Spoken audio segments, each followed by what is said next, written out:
Bismillahirrahmanirrahim. Assalamualaikum warahmatullahi wabarakatuh. Alhamdulillahilladzi ahyana ba'da amatana wa ilaihin nusyur. Asyhadu an la ilaha illallah wa asyhadu anna Muhammadan abduhu wa rasuluhu la nabiyya ba'dah. Allahumma shalli ala sayyidina Muhammadin wa ala alihi wa ashabihi wa man tabi'ahum bi ihsanin ila yaumiddin. Qala Nabi sallallahu alaihi wasallam, man shoma ramadhana imanan wa ihtisaban ghafirallahu taqaddama min dzambi. Para hadirin kaum muslimin, para jamaah kaum muslimat dimanapun Anda berada, di Gemar Ramadan kali ini, Gemar Ramadan penyuluh agama Islam, saya penyuluh agama Islam menyapa Anda dalam bingkai untayan Gema Ramadan. Para kaum muslimin dimanapun Anda berada, tema kita pada kali ini di Ramadan yang kedua adalah bulan Ramadan adalah bulan ampunan. Para kaum muslimin, kaum muslimat dimanapun Anda berada, kita ketahui bahwa bulan Ramadan itu adalah bulan yang disebut sebagai bulan maghfirah atau bulan ampunan. Salah satu letak keunikan dari bulan Ramadan sehingga bulan Ramadan itu disebut sebagai bulan ampunan, karena di dalamnya terdapat suatu perintah yang dimana perintah tersebut tidak ditemui atau tidak didapatkan atau tidak kita lihat di bulan-bulan lainnya, dan itu terjadi pada bulan suci Ramadan. Apa itu? Ya, tepat sekali, yaitu kata kuncinya adalah shaum, yaitu puasa. Apa sebenarnya makna puasa?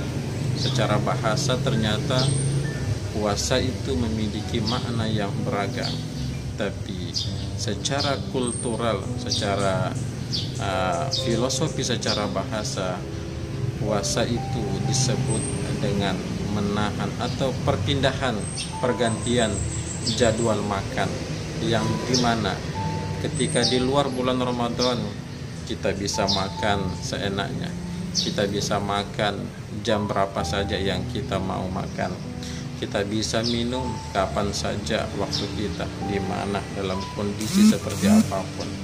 Itu terjadi ketika di luar bulan Ramadan.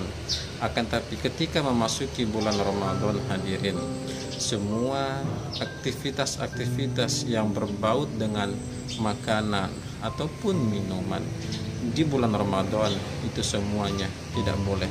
Kita tidak boleh makan dan kita tidak boleh minum. Letak kata kuncinya kenapa bulan Ramadan itu disebut sebagai bulan ampunan, karena ada di dalam bulan suci Ramadan tersebut ada salah satu perintah yang dimana perintah tersebut bernama shaum atau puasa. Para kaum muslimin yang dimuliakan oleh Allah, jadi puasa itu adalah yaitu perpindahan atau pertukaran pola jadwal makan yang di luar bulan Ramadan kita dengan seenaknya boleh makan apa saja. Akan tetapi ketika berada di bulan Ramadan, semuanya terbatas, semuanya tidak boleh kita lakukan. Ini letak salah satu kenapa Ramadan itu disebut sebagai bulan maghfirah, karena ada perintah di dalamnya yang dimana perintah tersebut bernama shaum. Hadirin yang dimuliakan oleh Allah, kalau kita lihat telah dalam Al-Quran bagaimana Allah Subhanahu wa Ta'ala memberikan penjelasan dengan begitu jelas terkait kapan waktu-waktu kita untuk bisa menerapkan, atau kapan waktu-waktu kita untuk kita bisa makan dan minum. Dalam Al-Quran dijelaskan, a'udzubillahi minasyaitonirrajim, bismillahirrahmanirrahim, wa kulu washrabu hatta yatabayyana lakumul khaytul abyadu minal khaytil aswadi minal fajar summa atiyamus siyamah ilal lail. Sebagaimana Allah Subhanahu wa Ta'ala menjelaskan bahwa makanlah dan minumlah dari terbenamnya fajar, dari nampak cahaya putih, dari gelapnya malam. Dan berpuasalah, berhentilah makan dan minum ketika masuk waktu sampai subuh atau fajar. Hadirin yang dimuliakan oleh Allah, ternyata Al-Quranul Karim sudah memberikan batasan-batasan waktu tentang kapan kita boleh makan, kapan kita berhenti makan, dan kapan untuk kita tidak makan dan minum. Salah satunya di antara waktu setelah masuk waktu fajar ataupun subuh. Para jamaah dimanapun Anda berada, letak di bulan Ramadan, sehingga Ramadan itu memiliki makna yang begitu mendalam, sehingga Ramadan disebut sebagai bulan ampunan karena ada perintah saum di situ, ada perintah larangan makan dan minum di situ, seperti yang saya sudah gambarkan dalam sebuah ayat. Hadirin yang dimuliakan oleh Allah, lantas apa sebenarnya keunikan saum itu? Kalau kita lihat, Allah Subhanahu wa taala memerintahkan tentang puasa. Puasa itu kata Allah dalam sebuah hadis qudsi, puasa ini untukku dan aku perintahkan kepada hambaku. Siapa hambaku yang melaksanakan saum berpuasa karena Allah, maka kata Allah, aku sendiri yang akan memberikan ganjaran pahala kepada hambaku. Masya Allah. Hadirin, kalau kita berpuasa di bulan Ramadan ini, ketahuilah bahwa dalam sebuah hadis qudsi, Allah sendiri yang akan memberikan ganjaran pahala. Allah sendiri yang akan turun langsung untuk memberikan reward pahala kepada hambanya. Dan ini dijelaskan, wallahu yudha'ifu liman yasha, dan keterbatasan pahala yang Allah berikan dengan ibadah saum itu tidak terikat. Ibadahnya besar, ibadahnya panjang, dan ibadahnya tidak terliputi. Inilah ganjaran pahala yang Allah berikan kepada hambanya, yang apabila hambanya itu melaksanakan perintah saum. Hal ini juga diperkuat oleh hadis dari Nabi Shallallahu Alaihi Wasallam. Apa kata Nabi Shallallahu Alaihi Wasallam? Hadis ini masyhur, selalu kita dengar, man shoma ramadhana imanan wa ihtisaban ghafirallahu taqaddama min zambi. Siapa yang berpuasa pada bulan suci Ramadan imanan, dengan penuh keimanan kepada Allah, dengan penuh keimanan kepada Rasulullah sallallahu alaihi wasallam, dan ihtisaban, penuh dengan sukarela, penuh dengan keikhlasan, maka semua dosa-dosanya akan diampuni oleh Allah Subhanahu wa taala. Masya Allah.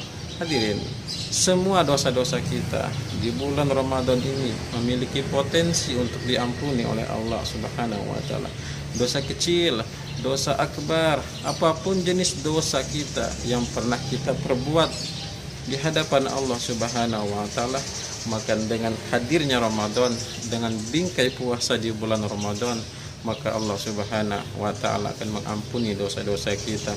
Masya Allah. Hadirin, betapa luar biasanya bulan Ramadan, sehingga Nabi SAW menyebutkan dosa-dosa kita, sekecil, sebesar apapun dosa kita yang berkaitan dosa kita kepada Allah, maka semua dosa-dosa itu akan diampuni oleh Allah dengan syarat imanan. Engkau beriman, engkau berpuasa, engkau melaksanakan perintah Allah, melaksanakan amal soleh di bulan Ramadan dengan keimanan kepada Allah dan keimanan kepada Rasulullah, maka semua dosa-dosamu, semua hal-hal keburukanmu akan Allah tutupi, akan Allah ampuni. Inilah salah satu letak kemuliaan bulan Ramadan. Hadirin, oleh karena itu, jadikanlah momentum bulan Ramadan ini sebagai bulan pelatihan, bulan untuk meraih ampunan Allah, sehingga kita benar-benar dalam keadaan la'allakum tattaqun. Ingat, wasari'u ila magfiratin min rabbikum wa jannatin arduha samawati wal ard. Segeralah untuk meraih ampunan Allah Subhanahu wa taala. Orang-orang yang selalu merasa kecil, orang-orang yang merasa tidak bahagia orang-orang yang merasa kekurangan untuk tidak bisa meraih rahmat Allah. Ini adalah orang-orang yang memiliki potensi di bulan Ramadan. Wa jannatin arduha samawati wal ard uiddat lil muttaqin. Maka dia akan dimasukkan oleh Allah dalam surga, dan dia akan bersama dengan orang-orang la'allakum tattaqun, orang-orang yang bertakwa. Mudah-mudahan di Gema Ramadan penyuluh agama Islam ini dapat memberikan manfaat untuk para kaum muslimin dimanapun Anda berada. Saya Muhammad Solehan, penyuluh agama Islam Kecamatan Bawalan. Astaghfirullahaladzim, astaghfirullahaladzim, astaghfirullahaladzim. Subhanakallahumma bihamdika asyhadu an la ilaha illa anta astaghfiruka wa atubu ilaik. Assalamualaikum warahmatullahi wabarakatuh.